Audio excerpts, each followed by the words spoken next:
नमस्ते ट्रंप चला था ना कुछ। और नमस्ते ट्रंप।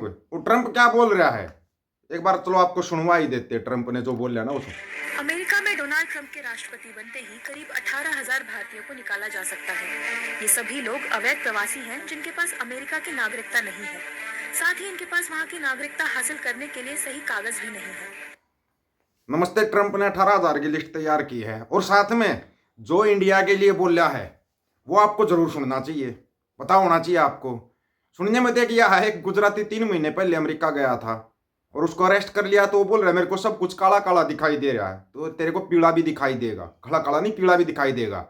और एमपी सुख धालीवाल उसने तो बिल्कुल ही 4 कदम आगे निकल गया। वो तो भाई किसी देश पर कोई बात आएगी तो बात तो उठानी पड़ेगी। एमपी सुख धालीवाल ने जो संसद के अंदर उठा दी वो अगर पूरी होगी, क्योंकि श्वेतनाम से सीरीज तो पहले ही बन रही है, वो सीरीज इसीलिए बनाई गई थी क्योंकि बहुत कुछ होने वाला है। अब थोड़ा डिटेल में सुनना और आपको बताते हैं पूरा, ध्यान से सुनना एक बार। और उससे पहले जो जिस साथियों ने अपना वो किया था, अपना गूगल के पे के ऊपर भेजा था, मलकीत सिंह भाई है 505 रुपये, करतार सिंह 100 रुपये, जितेंद्र सिंह 100 रुपये। धन्यवाद इन भाइयों का। अब बताते हैं आपको, डोनाल्ड ट्रंप तो गैर जिम्मेदाराना बोल रहा है भाई, भारत को गैर जिम्मेदाराना राष्ट्र बोल रहा है। क्या ये अच्छी बात है? अच्छी बात तो नहीं है ना ये, लेकिन बोल रहा है तो सुनो। अमेरिका के डोनाल्ड ट्रंप के राष्ट्रपति बनते ही भारतीय प्रवासियों की मुश्किलें बढ़ सकती, करीब 18,000 भारतीयों निकाला जाएगा। ये सभी लोग अवैध प्रवासी जिनके पास अमेरिका की नागरिकता नहीं और वहां की नागरिकता हासिल करने के लिए सही कागज नहीं है, सही कागज भी नहीं है। दरअसल अमेरिका में अवैध प्रवासियों से डील करने वाली सरकारी संस्था आईसीई ने करीब 15 लाख लोगों को, ये तो आपको बता दिया था, अभी बताते हैं। अमेरिका ने भारत को गैर मददगार देश बताया। क्यों बताया पता? ये कब होया? जब अडानी का केस हाईलाइट होया ना तब जाके होया ये। इन्होंने 2-3 बार अमेरिका अमेरिका कर दिया, बोल दिया अमेरिका का है ए बोलिया। तब सुनो, एक तरफ जहां 18,000 भारतीय निकलने तेरे करे, वहीं अमेरिका सरकार ने एक सूची जारी कर भारत पर गैर मददगार होने का आरोप लगाया है। इस सूची में उन देशों को रखा गया जो अपने देश से अमेरिका गए लोगों को वापस लाने में सहयोग नहीं कर रहे। सहयोग कैसे करेंगे? अमेरिकी एजेंसी आईसी ने डिपोर्टेशन प्रोसेस निर्वासन प्रक्रिया मदद नहीं करने वाले 15 देशों की लिस्ट बनाई है जिन्हें गैर मददगार बताया है। इनमें भारत का नाम भी शामिल है। 15 देश में आ गया शामिल। लिस्ट में अपने नागरिकों की वापसी को अस्वीकार करना और निर्वासन में सहयोग न करने वाले देशों का नाम है। ये तो बोल रहे थे भाई युद्ध में से भी निकाल लेते थे। और है ना, एक रिकॉर्ड और सुनो। आईसी के मुताबिक पिछले 3 सालों में अमेरिका सीमा में अवैध रूप से घुसने की कोशिश में औसतन 90,000 भारतीय नागरिकों को पकड़ा गया है। 90,000। इन प्रवासियों का एक बड़ा हिस्सा गुजरात आंध्र प्रदेश से आ रहा है। गुजरात से क्यों जा रहे भाई? ये चीज समझ में नहीं आई। गुजरात से क्यों? गुजरात में तो सब कुछ ठीक चल रहा है। अमेरिका में करीब 7,02,000 अवैध प्रवासी भारतीय हैं। ठीक है। और सुनो अब ट्रंप का भी तुम।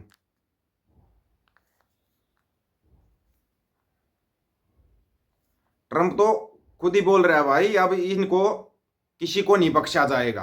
अच्छा ये क्या किया तुम्हारे साथ? एक दूसरा वीडियो उसके ऊपर डाल रखा है टीम दीपक फौजी के ऊपर, जिसमें दलजीत दोसांझ बोल रहा है। और करो उसका विरोध, और विरोध करो। विरोध का नतीजा वो ऐसे ही देता है। सुनना थोड़ा सा। Hundreds, if not thousands, of Sikh militants and civilians were killed at their holiest temple, followed by the assassination of the Prime Minister who ordered the raid at the hands of her Sikh bodyguards. Okay, but this all happened in the 80s. Yeah, the Sikh separatist movement mostly went dormant, but with the recent rise in nationalism in India, there are fresh calls for a Sikh homeland. Shivan Samtani, 46, has ties to a violent ultranationalist group. अगर ये नहीं समझ में आती है तो video ले लेना, कोई बड़ी चीज नहीं है। ठीक है ना, वीडियो कोई बड़ी चीज नहीं होती, आपको वीडियो दे दिया जाएगा, पहुंचा दिया जाएगा वीडियो। लेकिन जो असली बड़ी चीज है ना वो तो एमपी धालीवाल साहब ने की है। इससे बड़ा तो भाई शायद ही कोई कर पाएगा जो धालीवाल साहब ने किया है। सुनकर आपके ना होश उड़ जाएंगे जो एमपी धालीवाल ने बोला है। Presenting a petition for the Darcy petition, the owner for Surrey Newton. 4,238 Canadians have signed the e-petition and over 5,000 petitioners put a paper petition and delivered to me last Sunday, and I'm going to say the exact wording what they're asking for.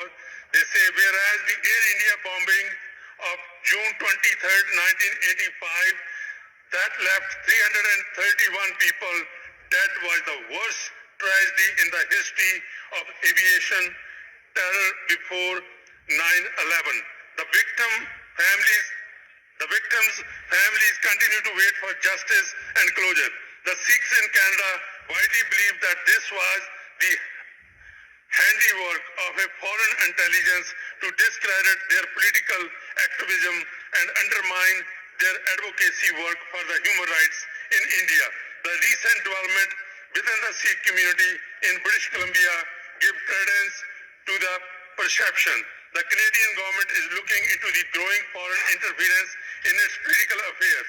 The Sikhs are living under the fear since the murder or the assassination, it is a murder, I call assassination, of Sari Delta Gurdwara President Hardeep Singh Nijjar in June 2023, and on September 18, 2023, the Prime Minister of Canada stated that there are credible allegations of a link between agents of Government of India and the killing of the Hardeep Singh Nijjar.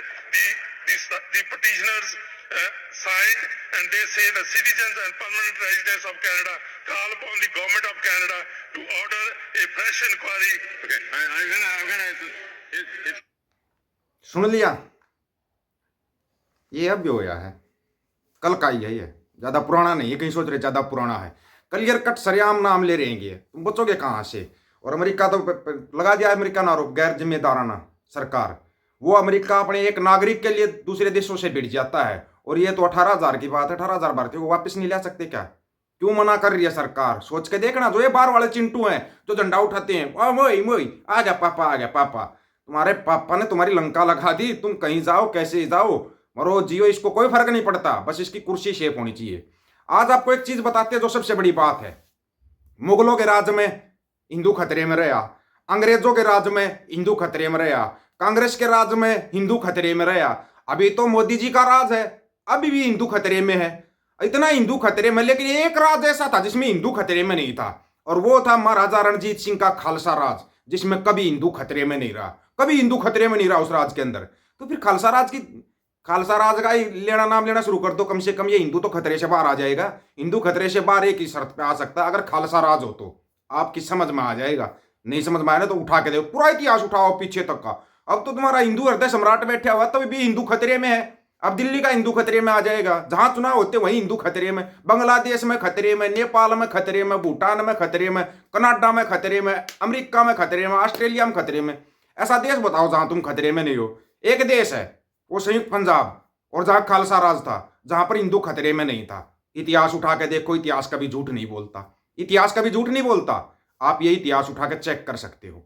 अगर हिंदू को खतरे से बाहर लाना है तो खालसा राज लेके आना है। आप इस पर कितना समर्थन करते कितना नहीं करते हमारे को नहीं पता, लेकिन बात यहाँ पे सभी की आती है, हिंदू मुस्लिम सिख ईसाई सभी। अगर खतरे से बाहर चाहिए तो आपको खालसा राज चाहिए, तो आप खालसा राज का समर्थन क्यों नहीं कर रहे? खालसा राज का समर्थन करो, कम से कम खतरे से तो बाहर रहोगे, खतरे के निशान से ऊपर चल रहे हो। आप लोगों की क्या राय है इसके बारे में? आप अपनी राय रखना दोस्तों, आपकी राय का इंतजार रहेगा। आपकी राय बहुत महत्वपूर्ण होती है। सभी साथियों को राम राम, नमस्कार, आदाब, सत श्री अकाल। वीडियो को ज्यादा से ज्यादा शेयर, चैनल को सब्सक्राइब और बेल आइकन को जरूर दबाना दोस्तों। ऑफिशियल दीपक फौजी यूट्यूब चैनल, बात आकर सच की करेंगे, हक सच की बात हम करेंगे। वीडियो को शेयर करने की जिम्मेवारी आप लोगों की। गज के आखो, वाहिगुरु जी का खालसा, वाहिगुरु जी की फतेह।